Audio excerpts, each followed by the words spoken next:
20ஆம் அதிகாரம்.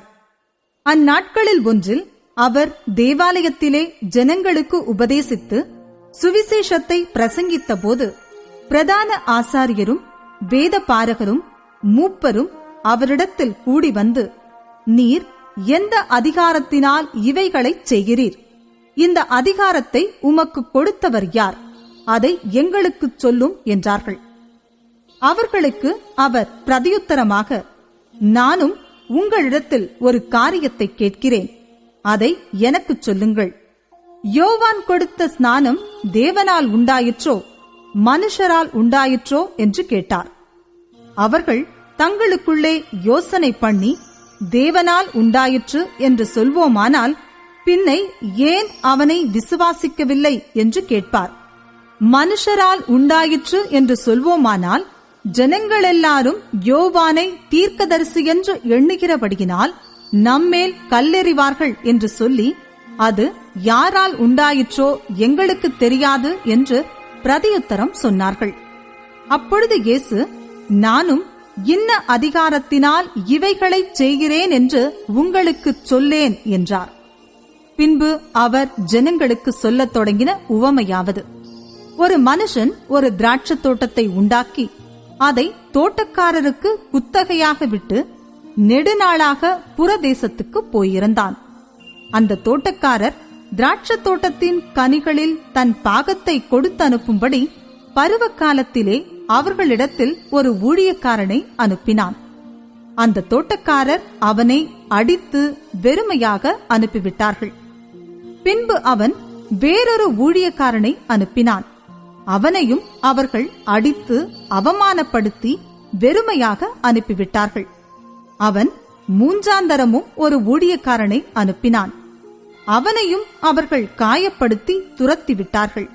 அப்பொழுது திராட்சத் தோட்டத்தின் எஜமான், நான் என்ன செய்யலாம்? எனக்கு பிரியமான குமாரனை அனுப்பினால் அவனையாகிலும் கண்டு அஞ்சுவார்கள் என்று எண்ணி அவனை அனுப்பினான். தோட்டக்காரர் அவனை கண்டபோது, இவன் சுதந்திரவாளி, சுதந்திரம் நம்முடையதாகும்படிக்கு இவனை கொல்லுவோம் வாருங்கள் என்று ஒருவரோடொருவர் சொல்லிக்கொண்டு அவனை திராட்சத் தோட்டத்திற்கு புறம்பே தள்ளி கொன்று போட்டார்கள். இப்படி இருக்க திராட்சத் தோட்டத்தின் எஜமான் அவர்களை என்ன செய்வான்? அவன் வந்து அந்த தோட்டக்காரரை சங்கரித்து திராட்சத் தோட்டத்தை வேறு தோட்டக்காரரிடத்தில் கொடுப்பான் அல்லவா என்றார். அவர்கள் அதை கேட்டு அப்படியாகாதிருப்பதாக என்றார்கள். அப்பொழுது அவர் அவர்களை பார்த்து, வீடு கட்டுகிறவர்கள் ஆகாதென்று தள்ளின கல்லே மூலைக்கு தலைக்கல்லாயிற்று என்று எழுதியிருக்கிற வேத வாக்கியத்தின் கருத்தென்ன? அந்த கல்லின் மேல் விழுகிறவன் எவனோ அவன் நொறுங்கி போவான். அது எவன் மேல் விழுமோ அவனை நசுக்கி போடும் என்றார். பிரதான ஆசாரியரும் வேத பாரகரும் தங்களை குறித்து இந்த உவமையை சொன்னார் என்று அறிந்து அந்நேரத்திலே அவரை பிடிக்க வகை தேடியும் ஜனங்களுக்கு பயந்திருந்தார்கள். அவர்கள் சமயம் பார்த்து தேசாதிபதியின் ஆளுகைக்கும் அதிகாரத்துக்கும் அவரை ஒப்புக் கொடுக்கும்படி அவருடைய பேச்சிலே குற்றம் கண்டுபிடிக்கலாம் என்று தங்களை உண்மையுள்ளவர்களாய் காண்பிக்கிற வேவுக்காரரை அவரிடத்தில் அனுப்பினார்கள். அவர்கள் வந்து, போதகரே, நீர் நிதானமாய் பேசி உபதேசிக்கிறீர் என்றும் முகதாட்சணியமில்லாமல் தேவனுடைய மார்க்கத்தை சத்தியமாய் போதிக்கிறீர் என்றும் அறிந்திருக்கிறோம். ராயனுக்கு வரி கொடுக்கிறது நியாயமோ அல்லவோ எங்களுக்கு சொல்லும் என்று கேட்டார்கள். அவர்களுடைய தந்திரத்தை அவர் அறிந்து, நீங்கள் என்னை ஏன் சோதிக்கிறீர்கள்? ஒரு பணத்தை எனக்கு காண்பியுங்கள், இதிலிருக்கிற சொரூபமும் மேலெழுத்தும் யாருடையது என்று கேட்டார். அதற்கு அவர்கள், ராயனுடையது என்றார்கள். அதற்கு அவர், அப்படியானால் ராயனுடையதை ராயனுக்கும் தேவனுடையதை தேவனுக்கும் செலுத்துங்கள் என்றார். அவர்கள் அவரை ஜனங்களுக்கு முன்பாக பேச்சிலே குற்றம் பிடிக்க கூடாமல் அவர் சொன்ன உத்தரவை குறித்து ஆச்சரியப்பட்டு மௌனமாயிருந்தார்கள்.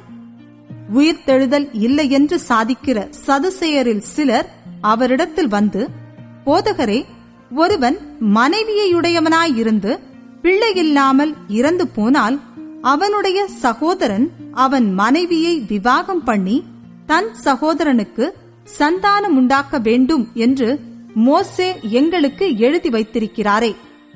சகோதரர் 7 பேர் இருந்தார்கள். அவர்களில் மூத்தவன் ஒரு பெண்ணை விவாகம் பண்ணி பிள்ளையில்லாமல் இறந்து போனான். பின்பு 2ஆம் சகோதரன் அவளை விவாகம் பண்ணி அவனும் பிள்ளையில்லாமல் இறந்து போனான். 3ஆம் சகோதரனும் அவளை விவாகம் பண்ணினான். அப்படியே 7 பேரும் அவளை விவாகம் பண்ணி பிள்ளையில்லாமல் இறந்து போனார்கள்.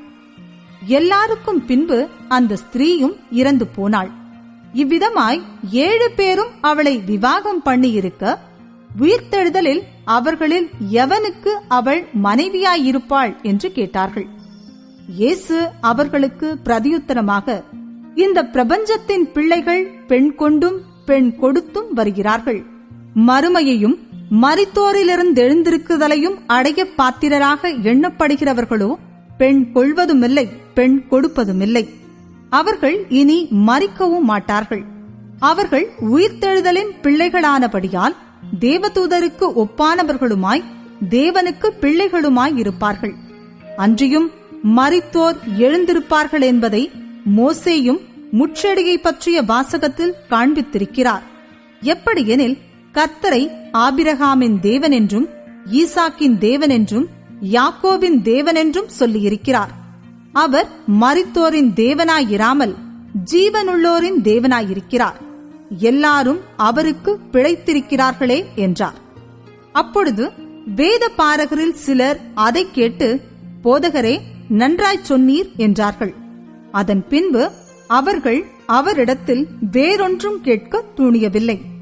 அவர் அவர்களை நோக்கி, கிறிஸ்து தாவீதின் குமாரன் என்று எப்படி சொல்லுகிறார்கள்? நான் உம்முடைய சத்துருக்களை உமக்கு பாதப்படியாக்கி போடும் வரைக்கும் நீர் என்னுடைய வலது பாரிசத்தில் உட்காரும் என்று கர்த்தர் என் ஆண்டவருடனே சொன்னார் என்று தாவீது தானே சங்கீத புஸ்தகத்தில் சொல்லுகிறானே. தாவீது அவரை ஆண்டவர் என்று சொல்லியிருக்க, அவனுக்கு அவர் குமாரனாயிருப்பது எப்படி என்றார். பின்பு ஜனங்கள் எல்லாரும் கேட்கையில் அவர் தம்முடைய சீஷரை நோக்கி, நீண்ட அங்கிகளை தரித்துக் கொண்டு திரியவும், சந்தை வெளிகளில் வந்தனங்களை அடையவும், ஜெப ஆலயங்களில் முதன்மையான ஆசனங்களில் உட்காரவும், விருந்துகளில் முதன்மையான இடங்களில் இருக்கவும் விரும்பி விதவைகளின் வீடுகளை பட்சித்து பார்வைக்கு நீண்ட ஜெபம் பண்ணுகிற வேத பாரகரை குறித்து எச்சரிக்கையாயிருங்கள். அவர்கள் அதிக ஆக்கினையை அடைவார்கள் என்றார்.